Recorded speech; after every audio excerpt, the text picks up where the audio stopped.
নমস্কাৰ সকলকে ধন্যবাদ জ্ঞাপন কৰিছোঁ মোৰ টপাৰ বেবি ইউটিউব চেনেল চাই থকাৰ বাবে।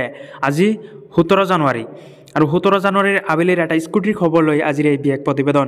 এই মুহূৰ্তত জনাইছোঁ এক ডাঙৰ খবৰ যে স্কুটিৰ বিষয় লৈ যিসকল ছাত্ৰ ছাত্ৰীয়ে 2024 চনত পাছ কৰিছে, ভাল মাৰ্কছ লৈ ভাল এটা পাৰ্চেণ্ট লৈ পাছ কৰিছে, সেইসকল ছাত্ৰ ছাত্ৰীয়ে স্কুটিৰ এপ্লাই কৰিছে আৰু স্কুটি পাব বুলি সিহঁতে আশাবাদী আৰু স্কুটি পাব।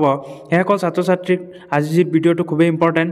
যিসকল ছাত্ৰ ছাত্ৰীয়ে স্কুটি পাইছা এইটো ভাল কথা। যিসকলে ছাত্ৰ ছাত্ৰীয়ে এতিয়ালৈকে স্কুটি পোৱা নাই সেইসকলৰ কাৰণে আজি ভিডিঅ'টো খুবেই ইম্পৰ্টেণ্ট, কিয়নো আজি আমি আলোচনা কৰিম যে যিসকল ছাত্ৰ ছাত্ৰীয়ে স্কুটি পোৱা নাই সেইসকল ছাত্ৰ ছাত্ৰীয়ে স্কুটি কেতিয়া পাব আৰু কি কৰিলে সিহঁতে স্কুটি সোনকালে পাব।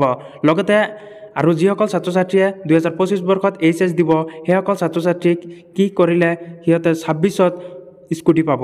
চ' সবিশেষ আজিৰ ভিডিঅ'টো দি আলোচনা কৰিম। হয় ছাত্ৰ ছাত্ৰীসকল, তোমালোকে চাই আছে যে স্ক্ৰীনৰ পিনে এটা SMS দেখুওৱা হৈ আছে আৰু স্ক্ৰীনৰ পিনে তোমালোকক লক্ষ্য কৰা যে এটা SMS আহিছে। সেইটো SMS যদি তোমালোকে এতিয়ালৈকে পোৱা নাই, তোমালোকে ডিলাৰত যোগাযোগ কৰিবা, নহ'লে কলেজত স্কুলত যোগাযোগ কৰিবা, হেড ছাৰ বা প্ৰিন্সিপালৰ লগত তোমালোকে আলোচনা কৰিবা, কেৰাণীৰ লগত আলোচনা কৰিবা তোমালোকৰ স্কুটি এতিয়ালৈকে নোপোৱাৰ কাৰণ কি। যদি তোমালোকে এনেকৈ SMS নাহে তেতিয়ালৈকে তোমালোকে স্কুটি নোপোৱা। লগতে আন এটা বিষয় হ'ল যে 2026তো স্কুটি দিব তোমালোকে